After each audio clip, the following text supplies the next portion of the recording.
Hello and welcome to The Reasons I'm Broke. I'm Daniel. And I'm Kelli. And it is the holidays, but that doesn't hinder us from making podcasts. Nothing will stop us, not even that one time when I was sick a couple of podcasts ago.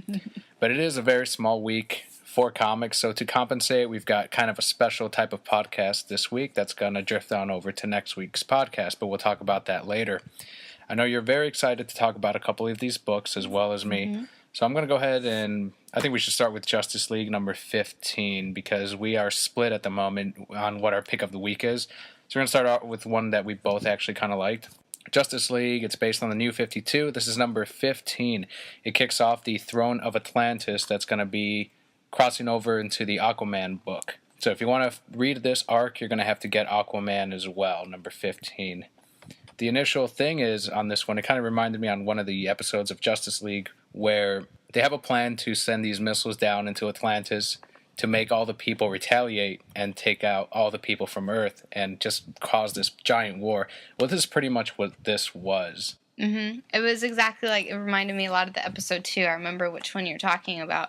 And it opens up, like you said, where these missiles go down and hit Atlantis, and then suddenly there's tidal waves all over the world. And it was, the Batman parts were my favorite because he already knows what's going on.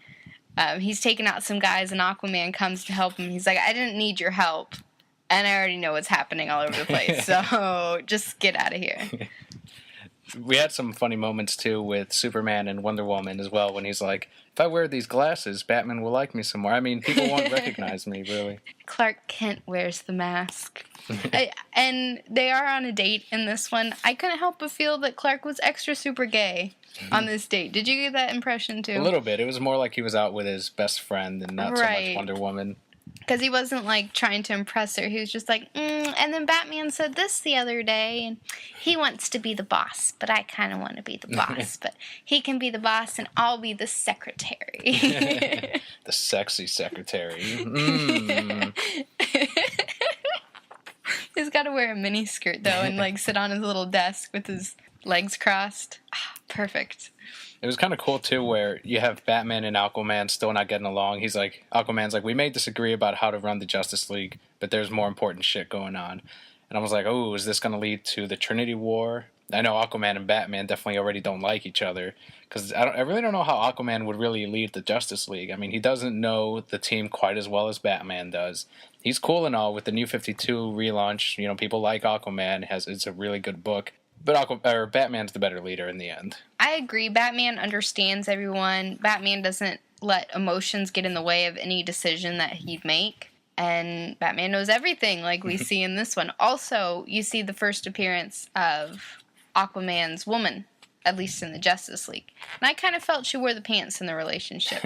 Batman always wears the pants in every relationship. So Batman's obviously the better leader. It's Batman and Friends, not the Justice League. Exactly. That's what we like to call them. The secondary story featured in the book was all about Shazam. I remember the last time they had Shazam, as he's now called. He was running around with his buddy, and we thought it was really funny because they were being really, really irresponsible with these powers, and you see it more in this issue. Like, they're running around trying to get money, and they're buying beer. And one guy's like, why did we want to buy beer? Is it good? No, I hear it's terrible. Why are we buying alcohol? But that's exactly what kids would do. I think that's good writing. Because if you were 13 and you suddenly got these powers, you'd do that same shit too. Like, let's just... I half expected Batman to come up at the end and be like, enough. And stop him and everyone else. You expect Batman to show up in everything. At every moment, yeah. Even at the end of this part here where it's a kind of a big reveal. You get Black Adam. I would expect to turn the page, like, yeah, no, it's the splash page and it's the last page of the book, but then a batarang to his fucking head. But it was a good book. Again, if you plan on reading The Throne of Atlantis, you do have to read Justice League number 15. Next, we have Nite Owl, number 4 of 4. This is one of the ones that we're tossed up with this week, of it. Which one was the best? And it's not because there's only a couple of books this week. It was only 3 that we ended up picking up. But it's because they were both awesome stories. Mm-hmm. They were very well written. This is finishing up the whole arc and the Twilight Lady, which I believe was only introduced in before the Watchmen. And they're investigating a string of prostitutes who have gone missing. And we discovered in the last issue that it was actually a pastor of a local church that was doing it. And we find out the whole backstory of why and leading up to his demise and what happens afterwards. Yeah, if you haven't been reading the books at this point, I mean, a spoiler is not going to hurt you, especially if you are reading them now and you've read this issue. Pastor was kind of somewhat close to Rorschach. You see Rorschach interacting with him and kind of making a connection with him in the last issue, only to find out that he's the murderer. He's the one killing all the people, all because one prostitute, was going to blackmail him. He was trying to get some pootie tang, and I blame this prostitute and for it this all story. backfired. I blame her. She is the real villain, not so much the pastor. No, he's a bad guy. But Rorschach kicks ass in this. Nite Owl kind of bitches at him because he kills. But then you get the love story, which is where you come in. Yes, this was my favorite part. It was brilliant writing at the end. I don't want to really spoil it for anyone, but they do a kind of back and forward through time thing between the Twilight Lady and his relationship with Nite Owl, and then Laurie kind of finding out about it, but kind of not later in the future. It was really good. Yeah, it was a little bit too on the nose with the Minutemen Nite Owl, the older one, where he's talking to him and he's like, the important thing is that you go down swinging. It's like, yeah, we get it. You're going to go down swinging in fucking Watchmen. All right. Yeah, love story. Was this your pick of the week, or was it the next one that follows? They were so close. First of all, I'd say there's no pass of the week. There wasn't anything we picked up that we would pass on. This one was great. The next one was phenomenal as well. I can't decide. Well, this one is going to be my pick of the week, actually. It's going to be Amazing Spider-Man number 700. Very controversial issue. A lot of people don't like this issue, and a lot of retailers really aren't selling too many copies of this book. And that's a bad thing, because I really enjoy the direction that this is going in, and I'm afraid that if sales are poor for Superior Spider-Man, that Marvel will bitch out and bring back Peter Parker. If you haven't heard already, this is a spoiler right here. Amazing Spider-Man number 700. Peter Parker dies in the body of Doc Ock because they switched minds. They switched bodies through mind swap. And now Doc Ock, having went through all of Peter Parker's experiences... Through memories. Through memories, because he's still technically using Peter Parker's brain. His consciousness is just in that body. All of those memories and experiences flood to him at once, and he understands what it is to be Spider-Man. And after Spider-Man dies, seconds later he says, I now know what it means to be Spider-Man, and I will be a better Spider-Man than you, a superior Spider-Man. So cool. Doc Ock is a new Spider-Man. And earlier in the issue, he was getting it on almost with Mary Jane. And I think he said something along the lines of, I'm going to get something that I haven't gotten in a long time. I was like, yeah, you get that. You get that, MJ, Doc Ock. It was a very good issue. I will admit, when I first read it, and because I'm thinking the whole time they're going to switch back. All right, they're going to switch back and everything's going to be fine. And then Peter dies. And I'm like, what the hell is this? What did they just do? I was very upset, too. The more I dwelled on it, the more I like it.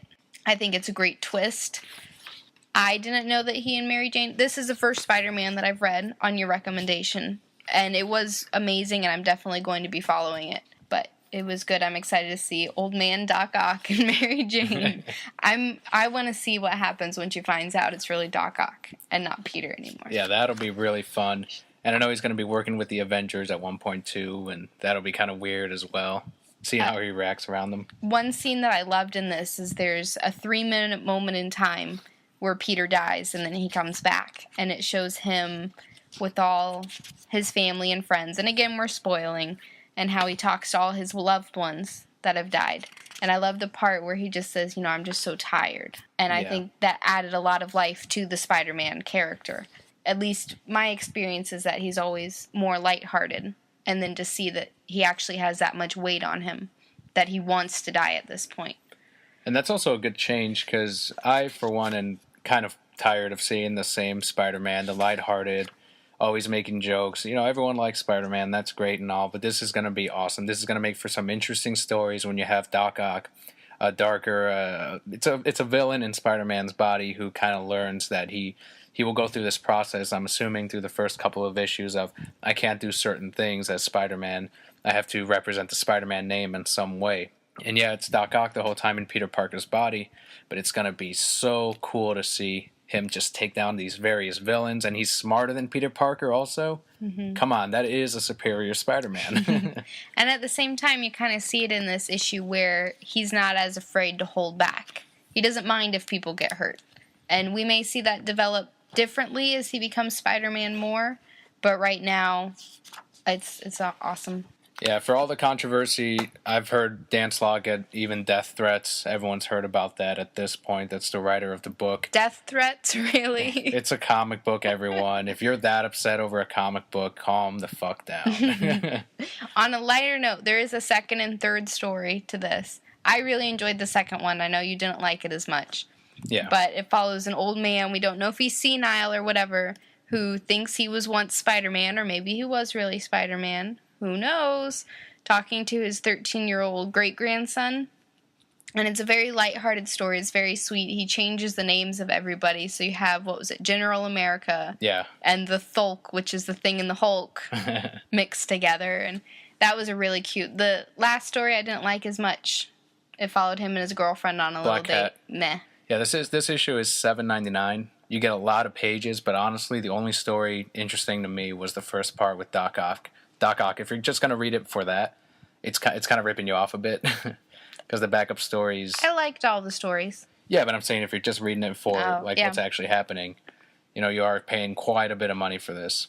It was still a really good story, though. It was good. You see the death of Peter Parker, I guess, in Doc Ock's body.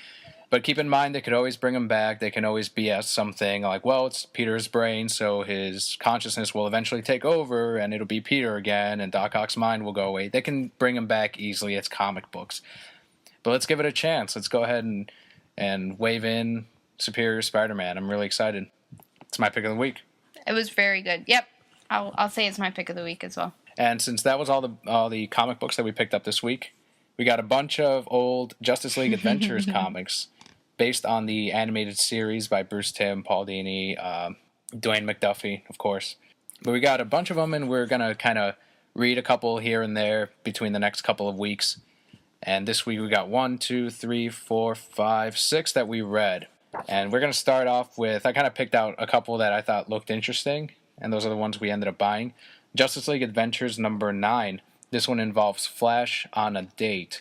It's kind of like one of those old comedy shows where it's like, oh, he has to juggle one thing while he does another thing. So it's one of those plots. It's kind of funny.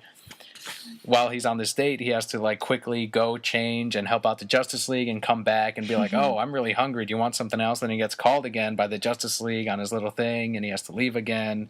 My favorite part is when he gets to these places. He can get across the world in a couple seconds.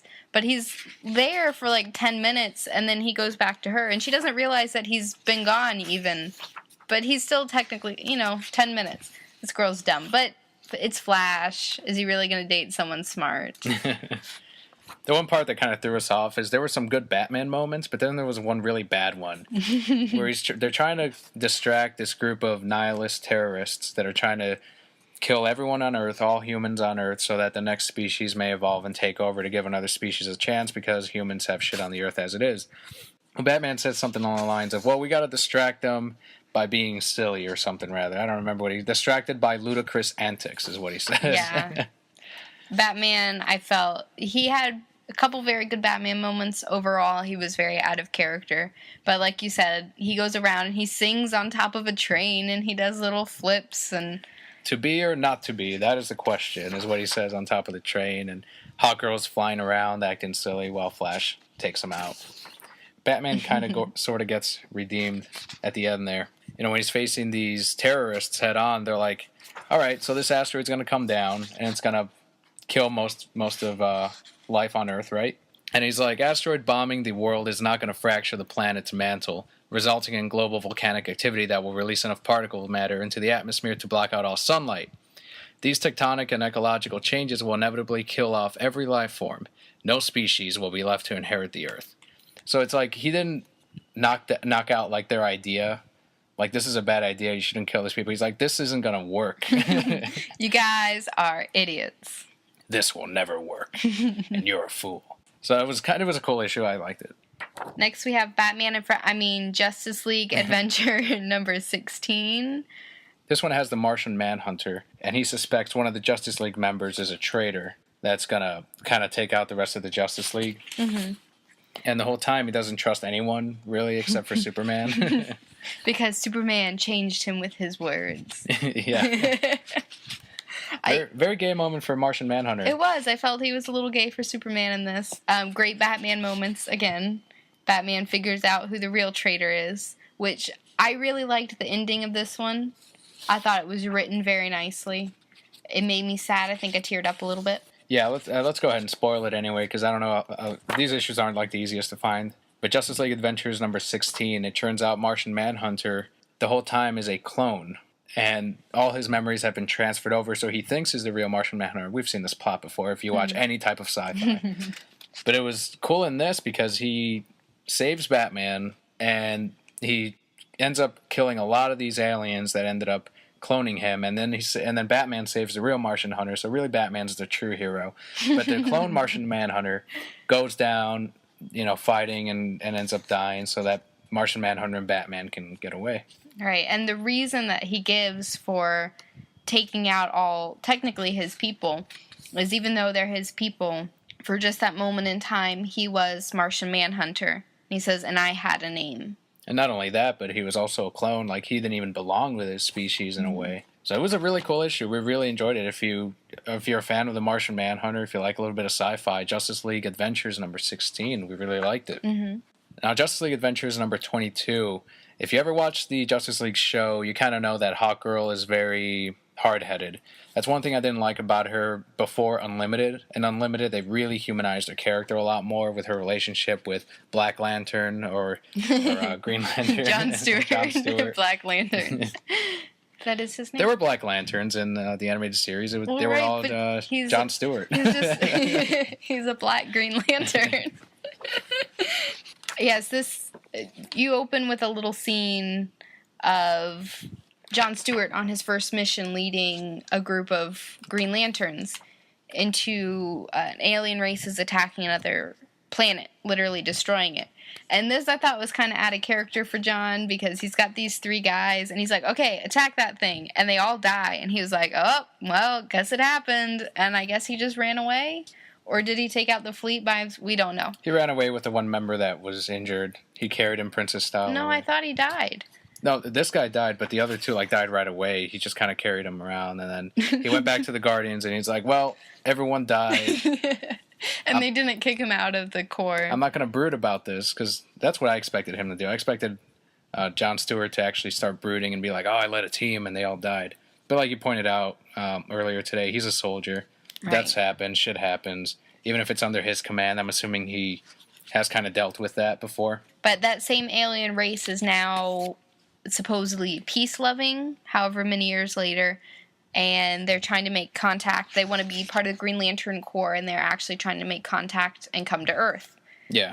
And the Justice League is pretty much leaving it up to Lantern what he wants to do. They're sending out this frequency that they can't decipher, and it actually leads to destroying a lot of shit in the world. But Batman has an amazing Batman moment. Share this Batman moment. Well, you got to play Superman right here in this line. Any luck reaching Batman? And this is Wonder Woman now. He's just coming in now. Batman, can you hear me? I'm a little busy right now, Wonder Woman. What is it? And he's fighting the Penguin as fucking acid is about to fall on him. And she says, an alien ship is sending out signals that I've got the cave's computers working on it. Nothing yet. Oh, so cool. Like, he already knew. Nobody had to tell him. Batman just knew. And pretty awesome, because then he's just like, I'll notify you when I get a translation. So when I fucking fix this, I'll let you know. No need to fucking bother me when I'm trying to take out the Penguin. Sit there and paint your toenails.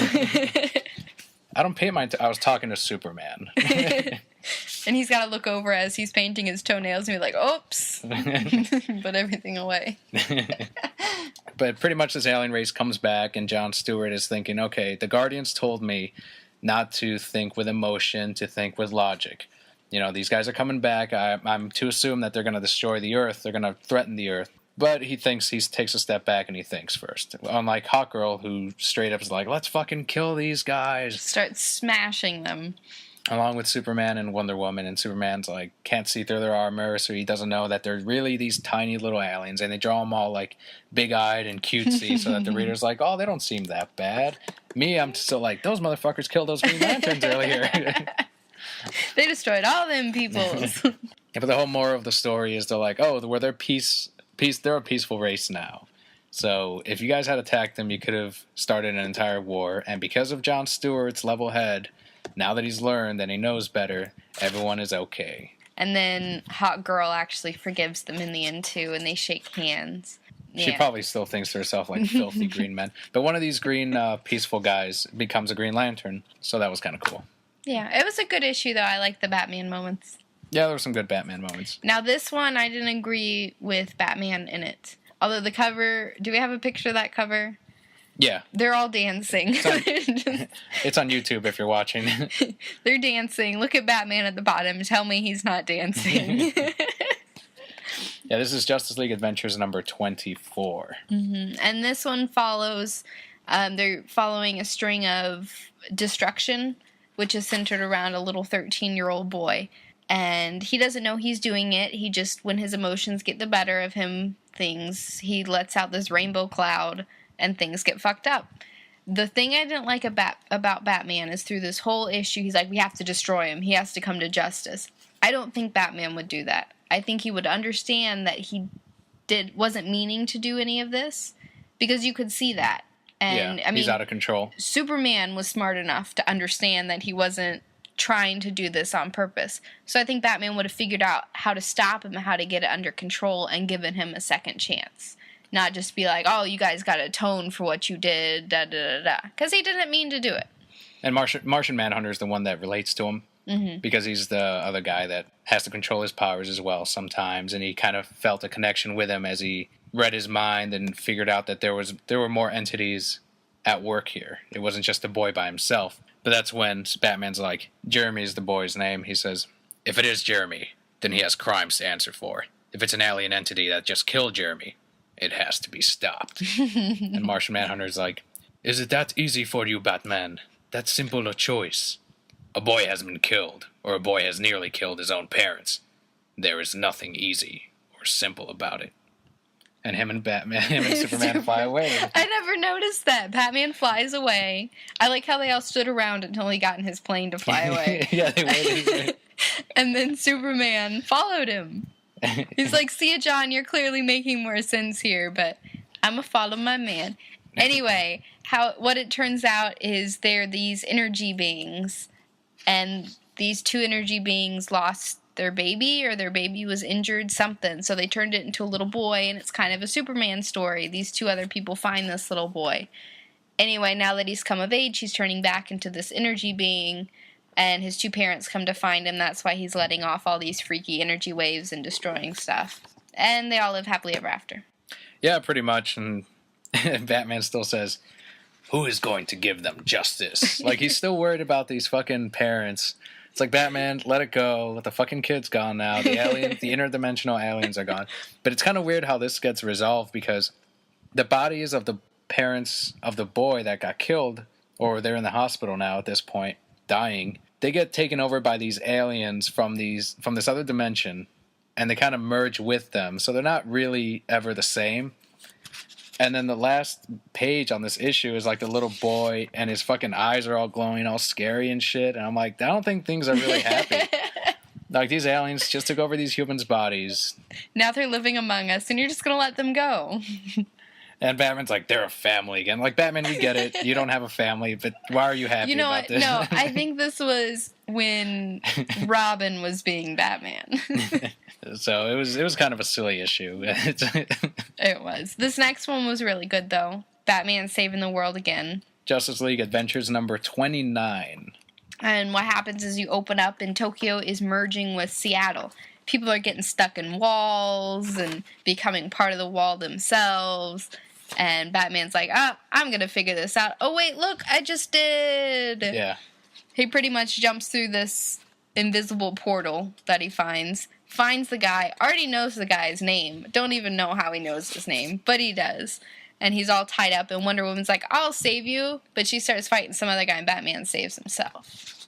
Yeah, he does. That was my favorite part. He's all like bound and gagged, and he just breaks out of it. No batarang, he just breaks it. Yeah. I kind of wish they had done more of the connection between Wonder Woman and Batman, that romance. A couple of these books do have that. No. Where he loves Catwoman. I don't know what you're talking about. He got some from Wonder Woman, and you have to accept that. No. And rightfully so, because, he has to get everyone. No. So Batman ends up fixing everything. The dimensions don't end up merging anymore. Every part of the world isn't folding into itself. The world is saved. It was like a whatever issue. I know you had a problem with the art a little bit. I did. Women don't pose like that at all. Yeah, the artist did a couple of funny things with Wonder Woman's body. Well, Hot Girls, too. Did you see some of that animation? Very, very thin waist. Like, yes. As thin as can be. And then they bend in a certain way. And I know it's comics, but this looked really funny. Like, even when I was reading this, I'm like, what is this? It reminded me of that Catwoman cover where her butt was touching her head. Oh, yeah, with Gail March. Yeah, some of those. Catwoman #0. Yeah. That's what some of these things reminded me of. Just the poses, like when Hot Girl's in the air, her legs are always like up and weird. Why can't she just sit there? Why does she have to be like in a jumping pose? I did like Batman's line at the end though, because the scientist who actually created this invention, he's like, I can't, this caused too much destruction. I won't ever try and do this again. And Batman pretty much says, you can't abandon something that could help all of mankind just because one person corrupted it. Yeah. He makes sure to solidify the fact that science is a tool. Pretty awesome. Batman's cool. The last one we got to this week was Justice League Adventures number 32. This one was a Martian Manhunter Flash buddy. No Batman in it, but I'm sure Batman was still amazing somewhere else. Yeah, at the beginning, Flash is wanting to hang out with the Martian Manhunter. He's like, hey, let's play some video games. Let's get some pizza.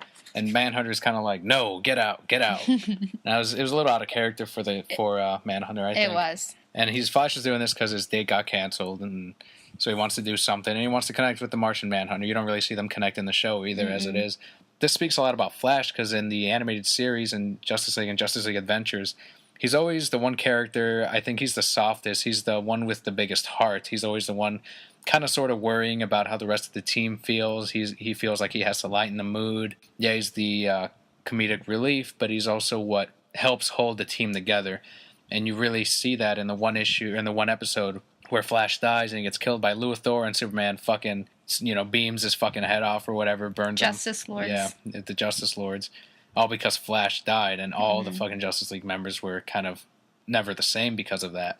And you see that a lot here as well. He's trying to connect to the Martian Manhunter, and when he gets kicked out, suddenly he's in trouble. The Martian Manhunter's in trouble. You have the first being life form that's come from the Ethernet, is what he said, and he takes over the Watchtower, and he shocks Manhunter a couple times and is turning the Watchtower into this giant robot. I don't think all those pieces are really on the Watchtower. Yeah, that's what I was thinking too. But who am I to complain? It's comic books. But they show the regular Watchtower and then this robot, and those are not the same pieces. It's a fucking transformer, literally. Anyway, and of course, in the nick of time, Flash comes back, and they do a Vulcan mind meld and stop this thing and put it in the video game. And yeah, I thought that was kind of dark. It was a really dark ending. This villain that existed in the Watchtower, it was pretty much like a computer living thing. They put it in the video game, and then they're like, hey, let's play some video games. Let's play Doom Racer 2004. And it's this panel of the robot, the machine villain guy thing. And he's getting blown away by this tank, and he's like, but I'm a machine god. And I'm like, oh, this was really dark. Like, they did not give a damn. They didn't. Fuck that guy. And even Flash is like, do you really think he's a living being? And Martian Manhunter's like, I don't know. Let's do something else. That's what they don't really care. He's like, I'll study it later. Let's not figure this out now. Batman probably already figured it out. Yeah, like there's so much carelessness there on Martian Manhunter's part. Like, this could literally be a living thing, and you're gonna fucking play with it. It's the first, like he said, it's the first being of its kind. There's only one of it, and let's just put it in this video game. But that was we got a bunch more issues, Justice League and Justice League Unlimited comic books, but we're gonna cover those next week. We did a good amount of books actually, considering the small week. pretty good week next week. Hopefully we're going to... Oh, Gail Simone. I did want to talk about that. She got reinstated on the Batgirl book. Remember, we were both really sad about seeing her leave, and DC decided, never mind. They saw the fan reaction, went, oops, JK. I'm going to go ahead and say that is the power of Twitter right there. Like, enough people went to DC's pages, on not only on Facebook, but on Twitter. They just kept, telling them how much they really want to see Gail Simone. The people that were being mature about it. Now, there were some people that were, like, being fucking babies and, like, fuck you, DC, you ruin everything. First, the new 52, and it's like, and the new logo. Off. I did bitch about that new logo for the longest time, and I will still bitch about that new DC logo forever. That peeling fucking logo. But this guy had some great things. What would DC put up? They'd put up like anything. Name whatever piece of news, and I would somehow flip it to talk about the logo. Like, oh man, Aquaman sure is running into trouble in this latest issue of Aquaman. Oh, you know what ran into trouble? That new DC logo. Man, that thing looks terrible. It was a great couple of weeks. Yeah, it was fun. And eventually I had like a little following. A couple people were like, hey, is he going to say it? Is Danny going to say something again? But Gail Simone's back on Batgirl. It's going to take about 2 issues for her writing to actually hit the book again. They have a guest writer for 2 issues again. And then she'll be back. So I'm going to say in 17 or 18 she'll be back. I think it's 18. Did they fire that guy by an email? Yeah, now there should be... Every fan should now bitch, like, what about that new writer? Give him a chance. And DC's like, what the fuck do you guys want? A new DC logo. I knew this all could have been prevented if you had just made a better logo, DC. What have you done? Yes, but we're excited. I'm glad she's done a great job with Batgirl. I'm excited that she's back to see where she's going to take it. And recently you've become a fan of the book, so it's good to see, back on it. Mm-hmm. Good stuff. And also, really great news. We were actually featured on the Bravest Warriors, like their 1 million views thank you video to all the fans for watching. They pretty much asked fans to call in, leave a voicemail message, and talk about how much you like the Bravest Warriors and what your favorite thing is. And we ended up popping up on the video. Mm-hmm. I put up a link. If you're watching this on YouTube, it should be on the annotations. If not, I'll leave it also in the description of both Podbean and YouTube, so you can click on it and check it out there. We're also the ones singing... I mean, you hear us say, oh, Daniel and Kelly, but we're also the ones singing the Butter Lettuce Party song later on towards the end of the video. That's the best song ever. That was the best episode of anything I've ever seen. Yeah, so we do want to say thank you to Bravest Warriors, to Cartoon Hangover. Mm-hmm. Not specifically for featuring us, but just for giving the fans the opportunity to speak out and really let them know what we like about the cartoon, what we like about the show, and just letting us express that enjoyment for it. Well, beyond that, for understanding that their fans is what they're doing this for. Yeah. Because it's so easy just to forget that you have people who are watching you and following you and looking forward to you every week. And I love that they release a great product and it's always on time and it always makes us laugh. Yeah, usually every Thursday. If you guys aren't watching Bravest Warriors, you need to be watching it. So if you're a fan of Adventure Time, you will probably like Bravest Warriors. If you're not, you will probably like Bravest Warriors. It's a really good show. So thanks again to Cartoon Hangover. Mm-hmm. That was Thank great. you very much. Very awesome. And I think that's going to do it for this week. We were featured on Bravest Warriors. We read a bunch of Justice League books. Good DC stuff. Once again, my pick of the week, actually ours both, was Spider-Man, Amazing Spider-Man number 700. Although, don't miss out on Nite Owl number 4. And Justice League was good as well. Yeah. It was a good beginning, Throne of Atlantis. If you're going to read it, though, you got to follow through with the rest of the books. I don't know if I am. We've got enough on our pull list as it is. But I may pick up a couple of those Aquaman books. Maybe Batman will be in them. Yep. And the Justice League that we are reading, Justice League Adventures, they are more difficult to find, but I don't think they're that expensive. Not at all. So if you want something cute, just for fun, those are great too. Yeah, one of the better Justice League Adventures books we're going to talk about next week. It's actually Justice League Adventures number 34. So if you want to get ahead of us and read it, check it out. We're going to talk pretty, long about that book. It was a really good issue, probably my favorite of the Justice League Adventures run, since I've read most of them up to this point, until before Justice League Unlimited, the comic book.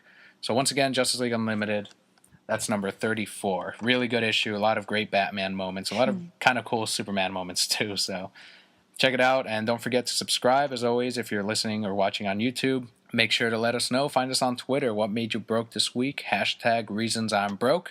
Our name on Twitter is @ReasonsI'mBroke. And that will do it for this week. Thanks for listening. I'm Daniel. And I'm Kelli. See you next week.